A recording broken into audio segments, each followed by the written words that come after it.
जय हिंद। स्वागत है आप सबका मेरे चैनल मिसल मी पर। मैं हूं आपकी होस्ट तमन्ना मंगलानी। यहाँ पर हम ज्यादातर इतिहास के विषय पर ध्यान देंगे और हमारी हिस्ट्री में घटी घटनाएं जो आज तक अनसुनी रह गई हैं उनका खुलासा करेंगे।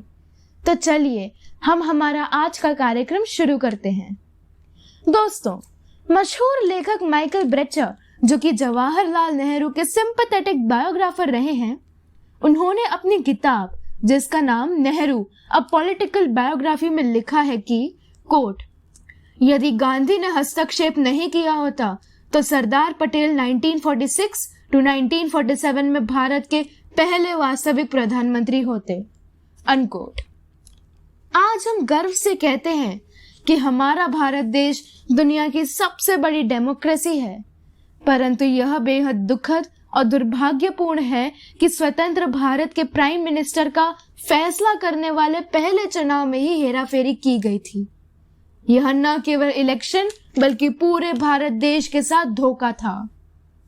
आप अब समझ ही गए होंगे कि आज मैं बेहद संवेदनशील और उतने ही महत्वपूर्ण मुद्दे पर बात करने वाली हूँ, जो है भारत की अंतरिम सरकार या इंटरिम गवर्नमेंट ऑफ इंडिया, जिसे 2 सितंबर 1946 में गठित किया गया था।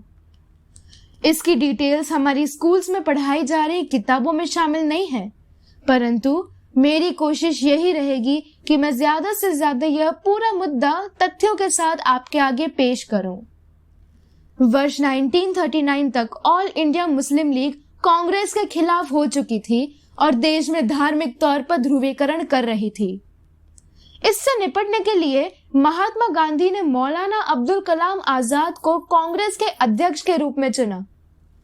कई कारण स्वरूप, जैसे कि द्वितीय विश्व युद्ध, क्विट इंडिया मूवमेंट, कई कांग्रेस के नेताओं का जेल में होना आदि की वजह से अप्रैल 1946 तक कांग्रेस अध्यक्ष पद के लिए वार्षिक चुनाव नहीं हो सके थे और मौलाना आजाद ही अध्यक्ष बने रहे और कांग्रेस को रिप्रेजेंट किया।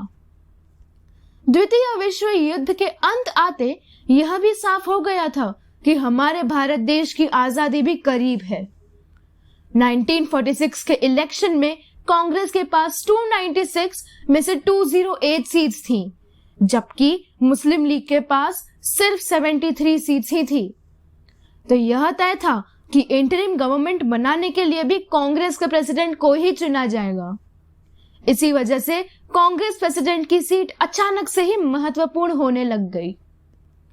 कांग्रेस अध्यक्ष पद के लिए चुनाव की घोषणा होते ही मौलाना आजाद ने फिर से अध्यक्ष होने की इच्छा जताई, परंतु मौलाना की इस इच्छा के व्यक्त करने पर उनके करीबी दोस्त जवाहरलाल नेहरू को पसंद नहीं आया और उसका कारण काफी सरल था, और वो कारण यह था कि नेहरू खुद अपने आप को उसका उम्मीदवार मान बैठे थे। मौलाना ने अपनी ऑटोबायोग्राफी इंडिया विंस फ्रीडम में लिखा था, जो मैं कोट कर रही हूँ। आमतौर पर यह सवाल उठता था कि मुझे एक और कार्यकाल के लिए चुना जाना चाहिए। कांग्रेस में एक सामान्य भावना थी कि चूंकि मैंने अब तक यह कार्य संभाला है तो मुझे उन्हें एक सफल समापन पर लाने और उन्हें लागू करने का कार्य सौंपा जाना चाहिए। अब हम फिर से लौटते हैं कांग्रेस प्रेसिडेंट के इलेक्शन की ओर।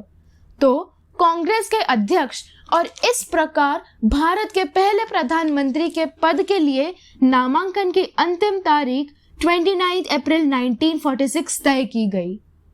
इसमें नामांकन 15 स्टेट या रीजनल कांग्रेस की कमेटी द्वारा किया जाना था। गौरतलब है कि मौलाना की चुनाव में अध्यक्ष बनने की इच्छा के बारे में खबरें पढ़ गांधी जी परेशान हो बैठे थे। 20 अप्रैल 1946 को उन्होंने मौलाना को लिखा, जिसके कुछ अंश मैं आपको पढ़कर सुनाती हूँ। कृपया इन अखबारों की कटिंग को पढ़ें।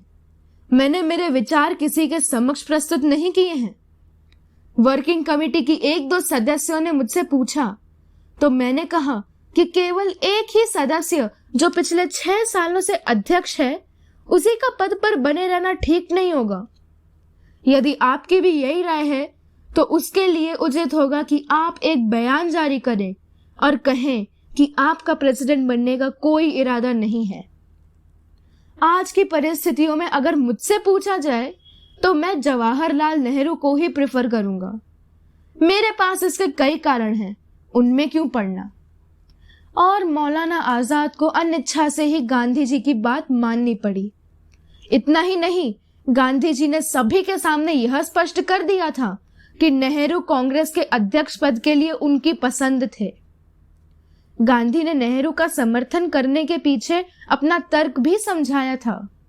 उनका यह मानना था कि अब जब ब्रिटिश से प्रभार लिया ही जा रहा है तो नेहरू से बेहतर कोई नहीं। नेहरू एक हैरो बॉय हैं जो देश को नरक से आजाद करने की क्षमता रखते हैं। वो कैम्ब्रिज से ग्रेजुएट हैं और बैरिस्टर भी हैं, इसलिए अंग्रेजों से बातचीत और नेगोशिएट करने में नेहरू ही सक्षम हैं। यहाँ तक कि मौलाना आजाद ने भी नामांकन की आखिरी तारीख के 3 दिन पहले ही नेहरू का समर्थन किया। उन्होंने अपनी ऑटोबायोग्राफी में लिखा कि सब तरफ से सोच और समझने के बाद मैं इस नतीजे पर पहुंचा हूं कि मौजूदा परिस्थिति में सरदार पटेल डिजायरेबल नहीं है। सभी तथ्यों को ध्यान में रखते हुए मुझे ऐसा लगा कि नेहरू को नया राष्ट्रपति होना ही चाहिए। कांग्रेस अध्यक्ष के रूप में नेहरू के लिए गांधी की पसंद के बावजूद कांग्रेस की एक भी कमेटी ने नेहरू का नामांकन नहीं किया था। कांग्रेस की 15 में से 12 कमेटी ने सरदार पटेल को नामांकित किया। जाहिर है सरदार पटेल के पक्ष में भारी बहुमत थी। बाकी 3 कमेटी ने किसी को भी नामांकित नहीं किया था। नियमानुसार सरदार पटेल कांग्रेस के प्रेसिडेंट होने चाहिए थे, परंतु यह ना ही नेहरू बल्कि गांधी जी को भी रास नहीं आया और गांधी जी के लिए एक बहुत बड़ी चुनौती बन गई थी। अब समय आया कि जहां पॉलिटिक्स सरदार के विरोध में तेजी से काम करने लगी। जेबी कृपलानी ने 29 अप्रैल 1946 को वर्किंग कमेटी की बैठक के दौरान गांधी की इच्छा के अनुसार नेहरू की उम्मीदवारी के लिए प्रस्तावकों और समर्थकों को खोजने का बीड़ा उठाया। जवाहरलाल नेहरू का नामांकन 29 अप्रैल की समय सीमा से चूक गया था और नेहरू को नामांकित करने के लिए गांधी को एक भी कांग्रेस कमेटी का नामांकन नहीं मिल पाया था। यहां मैं आपका ध्यान केंद्रित करना चाहूंगी कि कांग्रेस प्रेसिडेंट या अध्यक्ष को चुनने का एकमात्र लीगल तरीका कांग्रेस कमेटी का नामांकन पाना ही था। अध्यक्ष चुनने के कायदे की जानकारी होने के बावजूद गांधी जी ने आचार्य जेबी कृपलानी को कांग्रेस वर्किंग कमेटी के सदस्यों से नेहरू के लिए कुछ प्रस्तावक लाने का निर्देश भेजा। गांधी की इच्छा के सम्मान में जेबी कृपलानी ने कुछ कार्य समिति के सदस्यों को नेहरू के लिए आखिरकार राजी कर दिया था। ऐसा नहीं था गांधी जो अनैतिकता कर रहे थे उससे वो खुद वाकिफ नहीं थे। दरअसल गांधी जी ने सरदार पटेल के पक्ष में पद छोड़ने के लिए नेहरू को कुछ संकेत दिए थे। जैसे कि गांधी ने नेहरू से कहा, किसी पीसीसी ने आपका नाम सामने नहीं रखा है, केवल कुछ सदस्यों की कार्य समिति ने किया है। गांधी जी की इस टिप्पणी का नेहरू ने पूर्ण मौन रख जवाब दिया। एक बार नेहरू द्वारा गांधी को सूचित किया गया था कि जवाहरलाल दूसरा स्थान नहीं लेंगे। निराश गांधी ने नेहरू की हट के आगे घुटने टेक दिए और सरदार पटेल से अपना नाम वापस लेने को कहा। सरदार के मन में गांधी के प्रति अपार सम्मान था और उन्होंने बिना समय गंवाए अपनी उम्मीदवारी वापस ले ली और उससे भारत के पहले प्रधानमंत्री के रूप में जवाहरलाल नेहरू के राज्याभिषेक का मार्ग प्रशस्त हुआ। जब डॉक्टर राजेंद्र प्रसाद ने सरदार पटेल की उम्मीदवारी वापस लेने के बारे में सुना तब वो बहुत दुखी हुए और उन्होंने यह कहा था कि गांधी जी ने एक बार फिर ग्लैमरस नेहरू के खातिर अपने भरोसेमंद लेफ्टिनेंट की बलि दे दी है। डॉक्टर राजेंद्र प्रसाद ने आगे यह डर भी जताया था कि नेहरू ब्रिटिश तरीकों का पालन करेंगे। दोस्तों, जब डॉक्टर राजेंद्र प्रसाद एक बार फिर शब्द का उपयोग कर रहे थे तो वास्तव में सरदार को कांग्रेस के अध्यक्ष पद से आखिरी क्षणों में 1929, 1937 और 1946 में इनकार करने का जिक्र कर रहे थे। केवल राजेंद्र प्रसाद ही नहीं, बल्कि वही मौलाना आजाद जिन्हें हमेशा नेहरू का मित्र और विश्वास पात्र माना जाता था, उन्होंने अपनी आत्मकथा में, जो कि 1959 में प्रकाशित हुई थी, उसमें लिखा था कि मेरी दूसरी गलती यह थी कि जब मैंने अध्यक्ष के पद पर खुद खड़े नहीं होने का फैसला लिया तो मैंने सरदार पटेल का साथ नहीं दिया। हमारे बीच कई मतभेद थे, लेकिन मुझे विश्वास है कि अगर वह कांग्रेस अध्यक्ष बनते तो वे कैबिनेट मिशन को सफलतापूर्वक लागू होते हुए देख पाते। सरदार पटेल ने कभी भी जवाहरलाल जैसी गलती नहीं की होती जिससे जिन्ना को प्लान विफल करने का मौका मिलता। मैं खुद को कभी माफ नहीं कर सकता हूं जब मैं यह सोचता हूं कि अगर मैंने यह गलतियां नहीं की होती तो शायद पिछले 10 सालों का इतिहास कुछ और होता। स्वतंत्र भारत के पहले राष्ट्रपति पद से वंचित करने के लिए सरदार पटेल को दोषी मानने वाले सी राजगोपालाचारी जी ने जो लिखा, मैं वो आपको बताना चाहती हूँ। निसंदेह यह बेहतर होता अगर नेहरू विदेश मंत्री और पटेल को प्रधानमंत्री बनने को कहा जाता। मैं भी यह मानने की भूल कर बैठा था कि जवाहरलाल नेहरू इन दोनों में से अधिक प्रबुद्ध हैं। पटेल के बारे में एक मिथ पनप गया था कि वे मुस्लिम्स के प्रति कठोर होंगे, परंतु ये एक गलत धारणा थी। 1950 में सरदार पटेल का निधन हो गया और 1952 में कांग्रेस ने स्वतंत्र भारत के पहले चुनाव में भारी बहुमत हासिल की। यह एक तथ्य है कि सरदार के बिना हम भारत के पॉलिटिकल ज्योग्राफी को उस रूप में नहीं देख पाते जैसे वो आज है।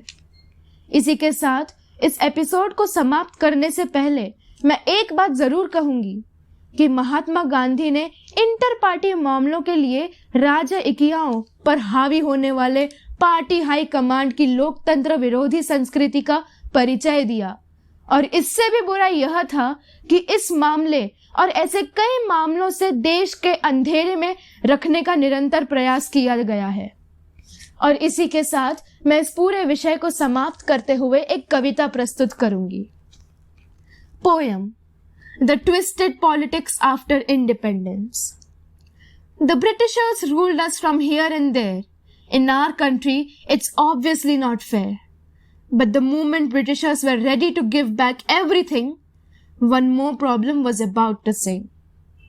Need a government for at least a year, or forget the survival of even the greatest mayor. The president of Congress wanted that after a year, but now Mahatma Gandhi was in great fear. Why? He wanted Jawaharlal Nehru to become the Prime Minister, not even for a reason. But there stood a rising star, brilliantly speeding in his car. No wonder he got maximum votes, secretly spinning Mahatma Gandhi and Jawaharlal Nehru in their respective boats. Now were Gandhi ji in fear. Would Jawaharlal Nehru end up living like a mayor? He knew he had to cut the growing seed. Injustice was played as a bad deed, asking him freely to take away for Nehru to be on the bay.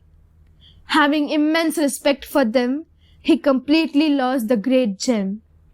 Then he just realized what he just did. But no, you can't forbid.